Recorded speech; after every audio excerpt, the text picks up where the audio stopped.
Senhor presidente, senhoras e senhores senadores, senhores servidores do Senado Federal, da Câmara, por certo, há muito que a gente possa comemorar aqui em relação, senador Stevenson, em relação à conquista de ontem, historicamente, que nós não gostaríamos que fosse necessário chegar até onde chegamos, mas chegamos pela preocupação, pela vigilância que estamos tendo ao registrar todos os dias o número de violência contra a mulher que cotidianamente nos espanta e até nos indigna.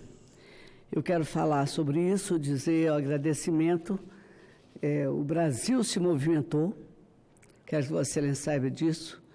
Vossa Excelência estava numa reunião ministerial e eu estava rezando para Vossa Excelência chegar, porque sei da importância do seu trabalho, do seu apoio à luta das mulheres e, consequentemente, o seu voto, como do senador Stevenson, do senador Girão, distinguiu uma luta que pretende colocar um basta a essa ultrajante violência que leva à morte das mulheres todos os dias.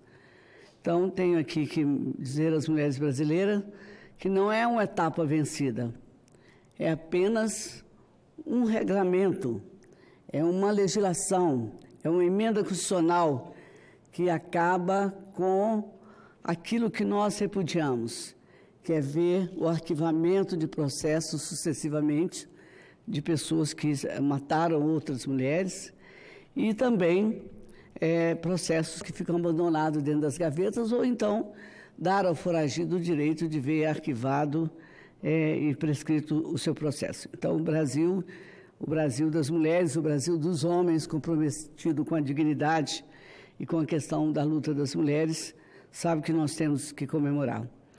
Eu gostaria também de falar aqui, senhor presidente, sobre a questão da educação. Vossa Excelência foi aí quase ministro da Educação, que até torcíamos para que fosse, sabe que até a questão da mulher que eu estou tratando aqui, ela diz respeito à educação. É preciso que os valores, e aí não tem nada a ver com ideologia religiosa, ideologia política, mas tem a ver com a distinção do que é um tratamento respeito à cidadania, aos direitos humanos, e é isso que nós precisamos. Um lar violento, se não tiver capacidade de discutir dentro da escola esses valores da cidadania, dos direitos humanos, consequentemente, aquela mente infantil vai absorver que é comum um homem bater numa mulher, maltratar um idoso, maltratar uma criança. E é preciso que esse é um parâmetro educacional que nós queríamos que fosse tratado como matéria curricular. Senador e presidente agora em exercício, há mais de 20 anos eu falo, eu e várias mulheres falamos sobre a questão de que a escola ajuda a formar o conceito, o valor, para que o exercício da cidadania tenha o parâmetro do respeito e tenha a dignidade do comportamento que respeita o outro e que valoriza a atividade do homem e mulheres são iguais. Não existe essa história de que você tem que se comportar dessa maneira, e aqui nós não estamos falando de nada que exorbita o comportamento social. Nós estamos falando das pessoas. Eu quero ser jogadora de futebol. Ver a história dessas meninas que hoje estão famosas aí no esporte pela atividade futebolística e, no entanto, o que elas passaram, né? Desde a dor física de serem repreendidas fisicamente pelas suas escolhas, como também o deboche público. Então, isso tudo é da educação. Ontem, por acaso, assisti uma professora se dirigindo numa série que tinha na televisão, não sei o nome, ela se dirigindo à mulher que amamentava dentro da escola e as outras pessoas, o marido que tinha vergonha de vê-la amamentar, e ela estava ali para estudar, ela e ele, e, no entanto, o bebê chorava de fome, ela foi dar o peito ao marido. Não faça isso. Ele, por que eu estou amamentando? Aí veio a professora, aí a sala debochou, olhou o seio da mulher como uma parte erótica do corpo, não olhou a mulher como uma mãe que amamentava seu filho. Então, isso é educação. Isso é ensinamento. Isso é discussão. A professora disse, escuta, por que vocês estão fazendo isso? Vocês todos foram amamentados? É uma mulher amamentando seu filho e um homem já querendo largar a escola junto com a esposa por causa daquele episódio que foi tão bem ilustrado naquele capítulo que eu assisti. E estendendo o que eu estou falando, e brigo para que essa matéria curricular, a cidadania e direitos humanos, nós não tivemos a OSPB, a Organização Social Política do Brasil, em que ficavam tentando, na época da ditadura, fazer a cabeça, nada disso, sem dogmas, sem tendências, sem ideologias, mas muito a favor da formação do caráter, dos valores, que tenho certeza que a sociedade puder conhecer e puder dividir. A escola tem esse papel também, não é para suprir o papel da casa, dos pais, mas um lar desorganizado e violento. Se o aluno na escola não tem um outro parâmetro para pensar, para dizer, se escuta, ele agride a minha mãe, e a professora está lá dizendo, direitos humanos é assim, se respeitar o outro, etc, etc. A cidadania é isso, ele não vai ter um parâmetro para pensar e até discordar na formação do seu raciocínio, tão criança, tão jovem, quanto são esses meninos na escola.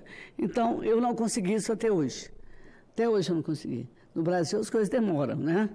E como demoram, eu estou aqui para falar, estender essa fala minha, porque na data de hoje, senhor presidente, ainda hoje, 48 milhões de pessoas neste país nunca acessaram a internet. Tem tudo tão moderno, eu sei porque eu tenho um filho que ele trabalha, ele é diretor nessa arte de formação de games, de corridas e jogos.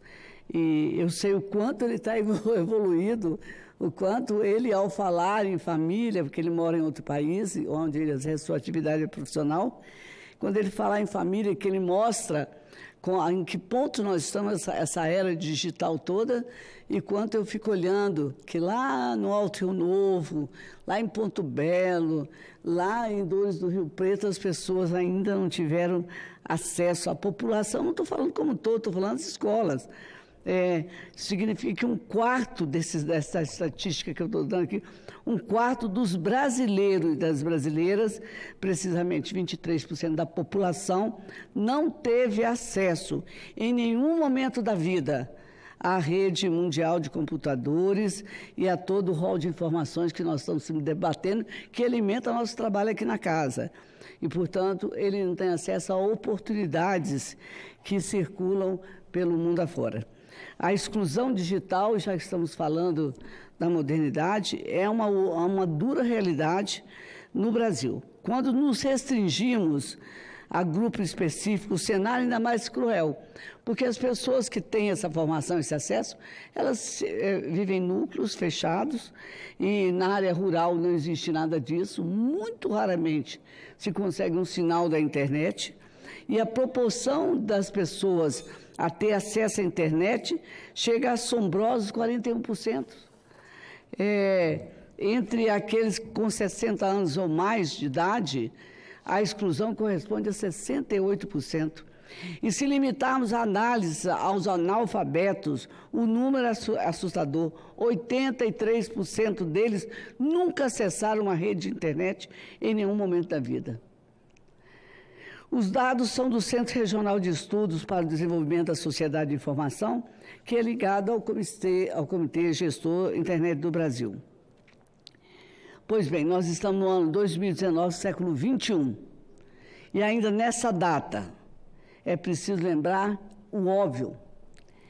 Sem acesso ao mundo digital, essas pessoas nunca terão acesso a bons empregos, excepcionalizando a área rural, que há uma comunidade interligada através de cooperativas e que faz de maneira embrionária essa gestão de interesse e oportunidade, se comunicam, mas se tivesse acesso a uma rede como essa, quantos bons empregos, quanta formação, quanta qualificação, quanto avanço, inclusive, no setor privado, a competitividade, a inclusão no mercado. Veja a importância de tudo isso. Sem inclusão digital, senhor presidente, esse país nunca entrará no grupo das nações desenvolvidas. Quem aqui, ouvindo eu falar sobre esse tema, nunca ouviu dizer que, apesar do desemprego elevado, algumas empresas não conseguem preencher vagas abertas por absoluta falta de qualificação dos candidatos. Sem investimento, esse cenário tende só a se agravar. Outro dia, outras empresas que estavam se alocando no Brasil estavam dizendo: o que eu sinto falta aqui é que a mão de obra qualificada. Haverá empregos, mas não haverá brasileiros qualificados para preenchê-los. E o que nós teremos que fazer? Aceitar a importação de mão de obra? É possível pensar sobre isso? No Brasil, que já esteve há 10, 15 anos atrás, nas manchetes como um país que estava se incluindo no primeiro mundo. Uma das principais facetas deste problema está na interface entre tecnologia e educação. A inclusão das tecnologias da informação entre as práticas educativas no país data de décadas. Já no final de 1960, quero lembrar aqui, inaugurava-se a informática educativa no país, inicialmente na área acadêmica. Eu acho que data de Vossa Excelência, não? Nos anos de 1970, senhor presidente, estende-se ao ensino médio essa capacidade, essa formação na questão da informatização. E entre as décadas de 70, aliás, e 1970, o Ministério da Educação passa a ter a participação maior sobre esse tema, com a criação de secretarias específicas para o setor. Mesmo após esses anos, o que ainda vemos é uma enorme discrepância entre realidades locais. Enquanto 98% das escolas urbanas brasileiras contam com acesso à internet, essa proporção é de apenas 34% entre as escolas rurais. Mais de 45% do centro de educação do campo não tem sequer um computador. A desigualdade já é espantosa se levarmos em consideração apenas dados sobre a posse da tecnologia.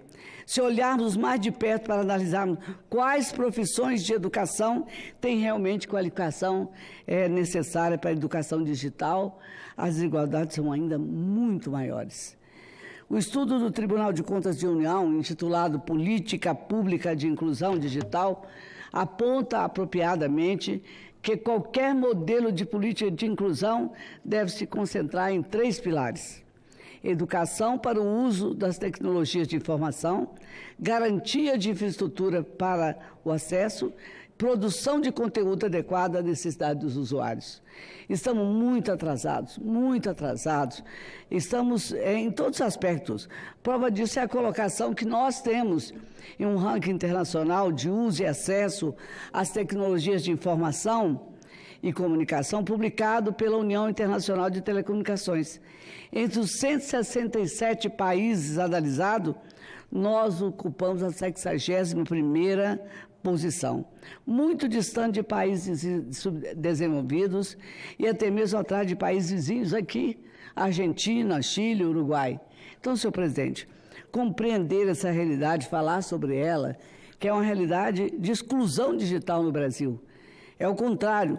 Hoje é a gente parar para não ficar só olhando números, é perceber as enormes dificuldades enfrentadas por quem não tem acesso a um serviço público, por quem não se qualifica para um tão necessário emprego, por quem não sabe sequer como procurar informações sobre os seus direitos, pelo simples fato de não fazer parte desse mundo online. Renda e inclusão são fatores intrinsecamente relacionados à alimentação da progressão e do desenvolvimento. Sem renda, não há acesso à tecnologia. Sem tecnologia, não há acesso à renda. E sem acesso à tecnologia, não há também como se falar em melhores empregos, em melhores condições de vida. Assegurar inclusão digital é, portanto, em última instância no nosso raciocínio, garantir equidade, justiça social para os nossos cidadãos. No mundo ideal, onde todos tenham as mesmas oportunidades, e nós estamos longe disso, o acesso à tecnologia da informação é condição insuperável. Nós, parlamentares, que vivemos aqui discutindo matérias, fazendo projetos e muitas vezes destacando o texto de projetos que possam ser adequadas a novo comportamento do governo através de legislação específica, nós temos que ter esse compromisso, senhor presidente, compromisso fundamental de fazer desenvolver a educação através da inclusão digital, para que isso, no desenrolar dos fatos, acabe gerando cidadãos com capacidade prática de disputar os empregos que são oferecidos, raros empregos hoje em dia, mas que são oferecidos e que exigem a qualificação profissional. Eu quero sugerir que passemos a nos dedicar à criação de ferramentas que tornem as brasileiras e os brasileiros autossuficientes, capazes de cuidar sozinhos da sua vida, capazes de olhar para frente com otimismo e brigar pelas oportunidades em condições de igualdade. Nós precisamos pensar seriamente em educação digital. Eu sempre fiz parte, Vossa Excelência também, da Frente Parlamentar pela Educação. Nós precisamos novamente tratar desses assuntos da inclusão digital, da educação, adotar banda larga, que foi uma matéria que outro dia tratamos aqui, em todas as escolas públicas. Precisamos incentivar a inovação tecnológica, precisamos assegurar infraestrutura adequada para esse desafio do século XXI. Eu quero agradecer, mas eu queria também fazer um apelo. Há pouco eu conversava com representantes das Forças Armadas que tratavam das demandas sobre a sua reprogramação, readequação dos seus pleitos face à categoria das Forças Armadas, do Exército. E eu dizia isso, existe no Exército também uma categoria de profissionais temporários, aqueles que entram e ficam no Exército de 8 anos. Quando saem dali, o Exército, vamos citar o Exército, ele poderia estar preparado para instrumentar as pessoas, lhe dando a capacidade vocacional, a capacidade técnica, a inclusão técnica, a inclusão da capacitação, para que ao sair dali eles tenham oportunidade, depois do preparo que passa, depois do exercício de 8 anos dentro das Forças Armadas, para que eles pudessem ser profissionais de qualquer área técnica e seguir com aprendizado tecnológico adequado para prosseguir. O Brasil não faz isso. Eu sinto falta no Brasil a questão do planejamento das oportunidades. Nós estamos vendo pessoas que trabalham aqui no plenário, que estão aqui dentro da casa, veem milhares de leis passar, milhares de discursos sendo feitos, são pessoas que têm contratos temporários. Por que não? Eu já tenho projetos nessa área, infelizmente alguns projetos de inclusão dormem nas gavetas de relatores que acham que não tem importância. Ao mesmo tempo que se trabalha, pode-se aprender, mas não se aprender só com o que se trabalha. Aprender para, inclusive, encontrar a sua verdadeira aptidão. O Will é assessor, ajuda a escrever leis, nós temos pensado junto vários projetos de leis, mas o que o Will gostaria de aprender mais? O Will é advogado, então ele vai e faz um curso de doutorado, faz um curso de mestrado, porque enquanto ele trabalha aqui, ele vai acessando as suas oportunidades, mas para acessar, precisa criar o esteio, que é a preparação, o aprendizado. Por quê? Aqui nessa casa eu já tive a oportunidade de algumas pessoas que trabalham nessas empresas de cargos temporários, os terceirizados, de arranjar cursos para que eles pudessem aprender e, ao terminar o seu contrato temporário, pudesse acessar outras oportunidades. Não é que nem Zezinho, que virou nosso patrimônio histórico aqui, quer ficar conosco o tempo todo, toda a vida, e que já aprendeu o suficiente para até nos encaminhar em determinadas horas. Não, são outras pessoas. São pessoas, não estou falando só dos novos, que têm 30 anos, estou falando das pessoas que querem, sonham, aspiram ter outras oportunidades. E para isso, não é como você olhar uma estrela, né? Eu não posso alcançar esse teto, não posso. Mas se eu colocar uma escada, eu vou chegar lá. É preciso que a gente aprenda a construir as escadas. E ver as pessoas sonhando em ter acesso à internet e não colocar é fazer uma exclusão propositada de cidadãos que estão aqui trabalhando hoje, que estão ali na Câmara, que estão nos atendendo e que não podem sonhar em ter outra profissão, saber mais e se sentir incluído no processo de desenvolvimento do país, que hoje paralisado, amanhã mais desenvolvido, possa dar e gerar oportunidade para todos. Eu agradeço e quero lembrar aqui no final da minha fala que nós estamos no Novembro Azul. Nós criamos isso há alguns anos e quero que as pessoas acessem a internet para se organizar, para que possam fazer o exame, porque câncer de próstata mata como câncer de mama e câncer é uma doença grave. Faça o exame preventivamente. Se não tiver ao seu alcance um exame que lhe facilite essa consulta, tem uma rede do Ministério que localiza onde se encontra alguém capaz de atendê-lo e faça a reclamação de que não estão sendo acessados pelos meios da saúde os exames de urologista que possam lhe oferecer um diagnóstico. Muito obrigado, senhor presidente. Parabéns,